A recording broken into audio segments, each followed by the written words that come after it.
Una mutació en un gen del cromosoma 3 pot provocar una alteració dels canals de sodi, part important de l'activitat elèctrica del cor. En persones joves pot provocar palpitacions inesperades, mareig i pèrdua de coneixement, el que es coneix com a síncope. El cor no pot bombejar correctament la sang al cervell. La recuperació sol ser espontània, però també pot produir-se un desenllaç fatal. És la síndrome Brugada, una malaltia hereditària que causa mort sobtada i que només es pot revertir amb un desfibrilador.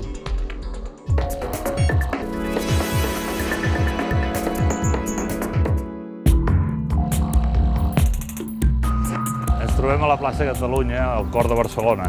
Nosaltres som cardiòlegs i hem pensat que era molt bo venir precisament al cor de Barcelona per explicar les nostres investigacions sobre les malalties cardiovasculars i concretament la mort sobtada i les arrítmies cardíaques. Ramon i Josep Brugada són germans i són metges, tots dos experts en mort sobtada. Juntament amb el seu tercer germà van descriure l'anomenada síndrome Brugada el 1992, un tipus de mort sobtada hereditària.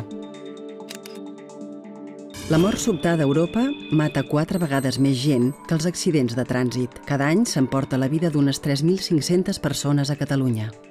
El 80% de morts sobtades es deuen a obstruccions coronàries per culpa d'un estil de vida poc saludable, però la resta està vinculada a la genètica.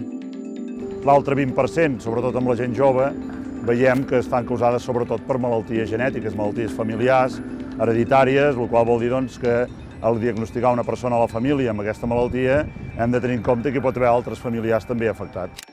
Les alteracions genètiques vinculades a la mort sobtada es poden detectar amb un reconeixement mèdic específic. Aquests controls estan especialment pensats per a joves i nens que fan exercici amb gran intensitat.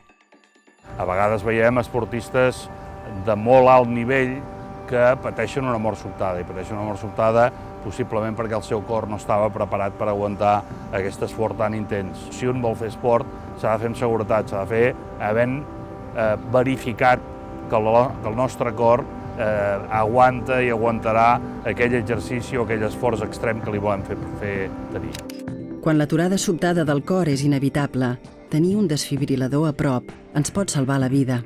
A Girona s'han instal·lat aquests aparells arreu del territori i en l'últim any 8 persones han sobreviscut a la mort sobtada, entre elles un noi de 14 anys.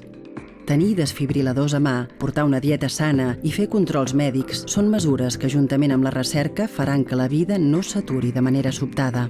La mort sobtada fa 20 anys, a les Olimpíades de Barcelona no coneixíem absolutament res de la genètica de les morts sobtades dels joves. En aquests darrers 20 anys, gràcies a la investigació, ara hem pogut esbrinar que hi ha més d'un centenar de gens associats a mort sobtada i podem esbrinar realment un percentatge molt important de les causes de mort sobtada a la gent jove.